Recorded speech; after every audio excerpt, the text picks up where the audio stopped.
बिहार में एसआईआर के सफल संचालन के बाद आयोग ने देश के सभी 36 मुख्य निर्वाचन अधिकारियों के साथ 2 महत्वपूर्ण सम्मेलन आयोजित किए। इन बैठकों में एसआईआर से संबंधित अनुभवों, तकनीकी प्रगति और भविष्य की दिशा निर्देशों पर भी व्यापक चर्चा की गई।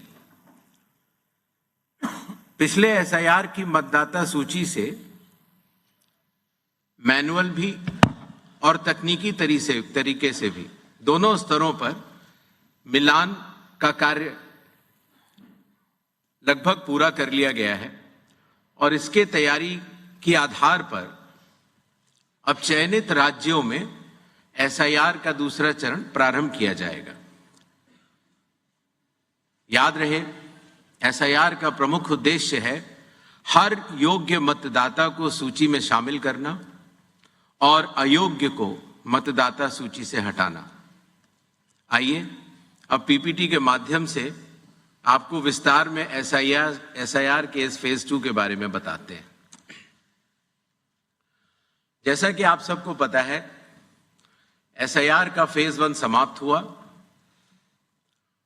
और इस चरण की सबसे बड़ी खूबी यह रही कि बिहार के 7.5 करोड़ मतदाताओं ने बढ़ चढ़कर पार्टिसिपेट किया। 90,000 बीएलओस, सभी 12 राजनीतिक दलों के 1.6 लाख बूथ लेवल एजेंट्स, सब ने मिलकर मतदाता सूची को शुद्ध बनाने का कार्य किया और नतीजा आपके सामने है। 0 अपील्स, अर्थात बिहार की मतदाता सूची अधिकतम शुद्ध मानी जाएगी। अब फेज 2 12 राज्यों में या संघ शासित प्रदेशों में आरंभ होने वाला है।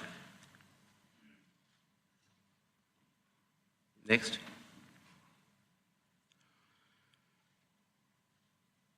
किसी भी मतदाता के लिए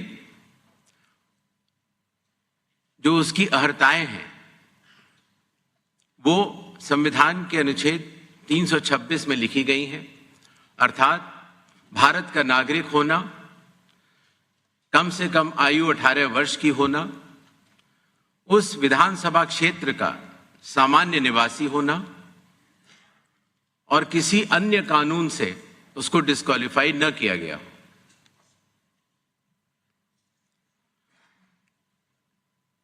एसआईआर की आवश्यकता के बारे में काफी चर्चा हो चुकी है, लेकिन फिर भी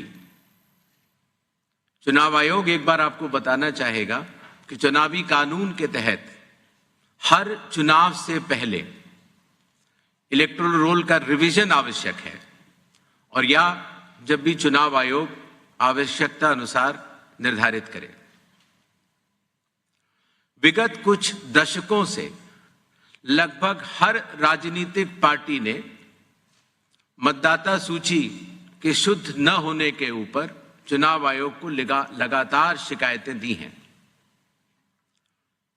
पहले सन 1951 से लेकर 2004 तक लगभग 8 बार स्पेशल इंटेंसिव रिवीजन इस देश में चुनाव आयोग ने कराया है और आखिरी इंटेंसिव रिवीजन लगभग 21 साल पहले 2002 से लेकर 2004 की मियाद में पूरा किया गया था। इस लंबे दौर में, 2 दशकों से भी अधिक लंबे दौर में मतदाता सूची में कई परिवर्तन आवश्यक हो जाते हैं, जैसे कि भारत की विकास गाथा के साथ साथ लोगों का माइग्रेशन के साथ साथ कई बार उनका वोट पुरानी जगह भी बना रह जाता है और नई जगह भी बन जाता है, अर्थात एक से जगह ज्यादा रजिस्टर होने वाले वोटर्स। कई बार किसी की डेथ होने के बाद भी उसका नाम न हटाया जाना या गलती से किसी भी विदेशी नागरिक का नाम मतदाता सूची में आ जाना। इन चारों कारणों की वजह से चुनाव आयोग ने निर्णय लिया कि पूरे देश में चरणबद्ध तरीके से SIR कराया जाए और इसकी पहली कड़ी बिहार आपके सामने समाप्त भी हो चुकी है और बड़े सफलतापूर्वक लोगों ने चुनाव आयोग पर विश्वास भी जताया है।